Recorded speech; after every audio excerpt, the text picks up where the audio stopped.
mixed up with the world of the living. As you can see, the housework has been rather neglected. How do you do, children? I'm your new nanny. I've seen them too. Sooner or later, she'll see them. Where is my daughter? Are you mad? I am your daughter.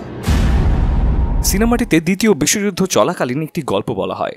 প্রাসাদের মতো বিশাল একটি বাড়িকে ঘিরেই এর অধিকাংশ কাহিনী। যেই বাড়িতে গ্রেস নামক এক মহিলা তার 2 বাচ্চাকে নিয়ে থাকতে আসেন। মহিলা কাজের লোক হিসেবে কাজ করার জন্য বার্থা, লিডিয়া ও টার্টল নামক 3 জন সেই বাড়িতে আসে। গ্রেস তাদেরকে বাড়িটি ঘুরিয়ে দেখায় এবং জানায় বাড়িতে সবসময় শান্ত পরিবেশ থাকা বাধ্যতামূলক। এরপর সে জানায় বাড়ির সবগুলো পর্দা লাগিয়ে দিতে। বাইরের আলো সম্পূর্ণরূপে আটকে দেওয়ার পরে সে তার বাচ্চাদেরকে রাখে। কাজের লোক 3 জন বেশ অবাক হয় ব্যাপারটাতে। ঘর অন্ধকার হয়ে যাবার পরে গ্রেস প্রদীপ জ্বালায় এবং তার মেয়ে অ্যানি ও ছেলে নিকোলাস সেখানে আসে।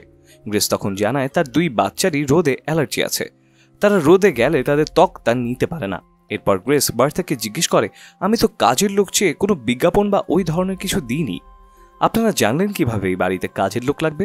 বার্থা বলেন, আমরা ধারণার উপরে ভিত্তি করে সুযোগের সদ্ব্যবহার করেছি। এই বাড়িতে এর আগেও কাজ করেছি আমরা, তাই বাড়ির সবকিছুই আমাদের হাতের তালুর মতোই চেনা পরিচিত। গ্রেস হঠাৎ কান্নার আওয়াজ পায়। সে দৌড়ে নিকোলাসের কাছে যায়, কিন্তু গিয়ে দেখে ওর কিছুই হয়নি, ও পড়াশোনা করছে। এরপর সে অ্যানির ঘরে যায় চেক করতে। সেখানে গিয়েও একই অবস্থা দেখতে পায়। ফ্লোরে শুয়ে অ্যানি পড়ছিল। তখন সে অ্যানিকে জিজ্ঞেস করে, কান্না কে করছিল? অ্যানি জানায় ভিক্টর কান্না করছিল। তখন গ্রেস তাকে বলে, কাহিনী বানানো বন্ধ করো এবং সত্যি করে বলো কান্না কে করছিল। অ্যানি বলে, ভিক্টরি কান্না করছিল মা, ও এখন এই বাড়িতে আমাদের সাথেই থাকে। রাতের বেলা নিকোলাস ঘুমাচ্ছিল। অ্যানি হঠাৎ তাকে ডেকে জানায় ভিক্টর তার কথা শুনছে না, বারবার জানালার পর্দা খুলে দিচ্ছে। নিকোলাস এই কথা শুনে ভয় পেয়ে যায়। সে অ্যানিকে বলে, প্লিজ তুমি আমাকে ভয় দেখিও না। এরপর সে উল্টো করে কাঁথা মুড়ি দিয়ে শুয়ে পড়ে। অ্যানি তখন ভিক্টরকে বলে, তুমি নিকোলাসকে স্পর্শ করো, তাহলে হয়তো সে তোমার অস্তিত্ব মেনে নেবে। ভয়ে নিকোলাস চোখ বন্ধ করে থাকে। তখন হঠাৎ একটি হাত তার গালে টাচ করে। সে গগনবিদারী চিৎকার দিয়ে ওঠে। চিৎকার শুনে গ্রেস সেখানে চলে আসে। নিকোলাস গ্রেসের কাছে অ্যানির নামে বিচার দেয় যে সে তাকে ভয় দেখাচ্ছে। গ্রেস অ্যানিকে শাস্তি দেয়। শাস্তিটি ছিল তাকে টানা কয়েক ঘন্টা বাইবেল পড়তে হবে। তার বাইবেল পড়া শেষ হলে গ্রেস তাকে মিথ্যে কথা বলার জন্য সরি বলতে বলে, কিন্তু অ্যানি জানায় সে কোনো মিথ্যে বলেনি, তাই সে সরিও বলবে না।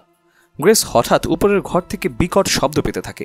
সে ভাবে লিডিয়া হয়তো এই শব্দ করছে, কিন্তু সে জানালা দিয়ে দেখতে পায় লিডিয়া বাইরে বার্থার সাথে দাঁড়িয়ে আছে। তাই সে উপরে যায় চেক করতে, কিন্তু কাউকে পায় না। সে যখন আয়নার দিকে তাকায় তখন সে দেখতে পায় পেছনের দরজাটি নিচ থেকেই ধীরে ধীরে লেগে যাচ্ছে। সে রুমের বাইরে এসে দেখতে পায় অ্যানি দাঁড়িয়ে আছে। অ্যানি তাকে জানায় এই বাড়িতে তারা ছাড়াও আরও 4 জন আছে, ভিক্টর, তার বাবা মা ও পাগলের মতো দেখতে এক বুড়ি। অ্যানি জানায় সে এই বুড়িকে খুবই ভয় পায়। এরপর গ্রেস হঠাৎ পিয়ানো শব্দ পায়।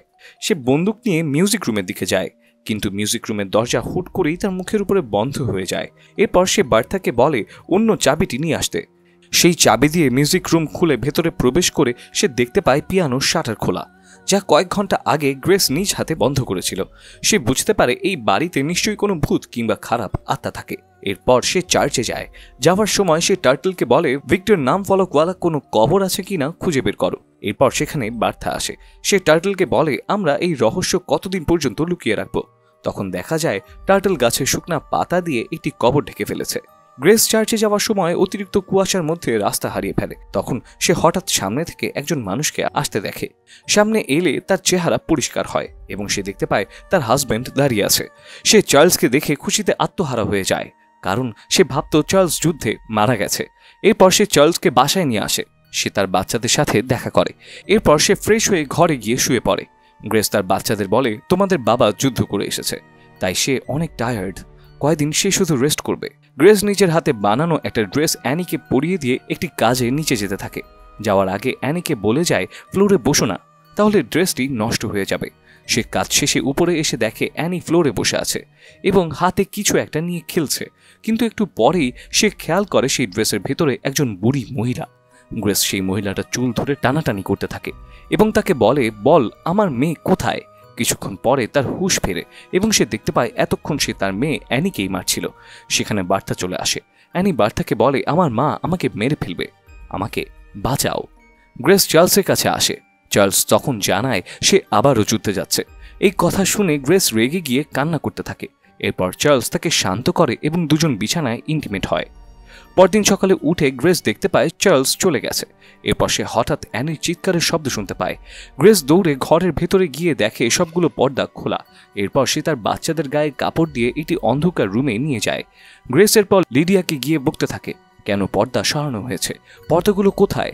তখন বার্থা সেখানে এসে বলে আপনার বাচ্চাদের সমস্যা তো অনেক পুরাতন, এখন তাদেরকে রোদের সামনে না আনলে কিভাবে বুঝবেন যে এই সমস্যা এখনো আছে কি নেই। গ্রেস তাদের সবার উপরে রেগে যায় এবং তাদের দিকে বন্দুক তাক করে বাড়ি থেকে চলে যেতে বলে। রাতের বেলা অ্যানি নিকোলাসকে বলে আমি বাবাকে খুঁজতে যাচ্ছি। সে জানালা দিয়ে বের হয়ে বাইরে যায়।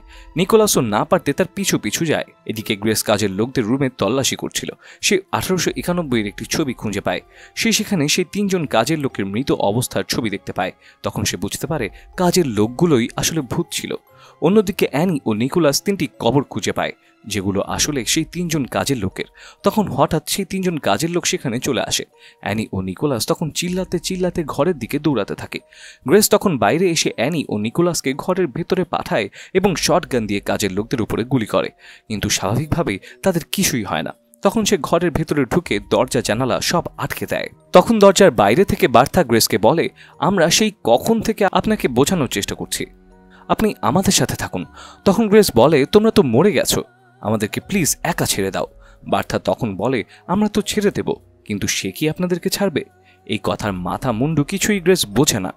তখন টার্টল বলে ঘরের সব পর্দা সেই সরিয়েছিল, এখন সে আপনার বাচ্চাদের সাথে উপরে আছে। তখন সে হঠাৎ অ্যানি ও নিকোলাসের চিল্লানোর শব্দ শুনতে পায়। সে উপরে গিয়ে দেখে 4 জন লোক টেবিলে বসে আছে। তাদের মধ্যে সেই বুড়িটিও ছিল যাকে গ্রেস আগেই নিজের মেয়ের ড্রেসে দেখেছিল। বুড়ি অ্যানিকে জিজ্ঞেস করে বলো তুমি কিভাবে মারা গিয়েছো। অ্যানি জানায় আমার মা আমাকে বালিশ চাপা দিয়ে মেরেছে। এই কথা শুনে গ্রেস চিল্লাতে থাকে, টেবিলের জিনিসপত্র নষ্ট করতে থাকে। এরপরই সিনেমার আসল টুইস্ট সামনে আসে। আসলে গ্রেস, অ্যানি, নিকোলাস ও সেই 3 চাকর এরা সবাই আগেই মারা গেছে, অর্থাৎ এরা সবাই আসলে ভূত। কিন্তু গ্রেসের আত্মা এই কথাটি ভুলে গিয়েছিল। সে মনে করে সে এখনো বেঁচে আছে। তার চাকররাও তাই এই কথাটি বারবার তাকে মনে করানোর চেষ্টা করে, কিন্তু সে তাদের কথা বিশ্বাস করত না। ভিক্টর নামের ছেলেটি আসলে কোনো ভূত না, সেই বরং একজন জলজান্ত মানুষ যে এই বাড়িতেই থাকে। আর সেই বুড়ি মহিলা ছিল একজন মিডিয়াম যে মৃতদের সাথে কন্ট্যাক্ট করতে পারত। ভিক্টররা পর্দা খুলে দিলে গ্রেস মনে করত লিডিয়া কিংবা বার্থা এই কাজ করেছে। মরার পরেও গ্রেস ও তার 2 বাচ্চা এই বাড়ি ছেড়ে যেতে পারেনি, কারণ তাদের প্রচুর স্মৃতি আছে এই বাড়িকে কেন্দ্র করে। নিজেদের ব্যাপারে সত্যিটা জানার পরে অ্যানি ও নিকোলাসেরও আর রোদে সমস্যা হয় না। গ্রেস, অ্যানি ও নিকোলাস একদিন জানালা দিয়ে দেখতে পায় ভিক্টররা সেই বাড়িটি থেকে চলে যাচ্ছে, কারণ তারা এই অদ্ভুতের অভিজ্ঞতা আর নিতে পারছে না। গ্রেস তখন বলতে থাকে আমাদেরকে এই বাড়ি থেকে কেউ বের করতে পারবে না। সিনেমাটি এখানেই শেষ হয়ে যায়। তো বন্ধুরা, দ্য আদার সিনেমাটিক স্টোরি আপনাদের কাছে কেমন লাগলো কমেন্ট করে জানাবেন। ভিডিওটি ভালো লেগে থাকলে লাইক, কমেন্ট ও শেয়ার করবেন এবং চ্যানেলে নতুন হলে অবশ্যই সাবস্ক্রাইব করবেন। নতুন কোনো হরর সিনেমার এক্সপ্লেনেশন ভিডিও দেখতে চাইলে অবশ্যই কমেন্ট করে জানাবেন। আজ এই পর্যন্তই, দেখা হবে পরের ভিডিওতে। সেই পর্যন্ত বিদায়।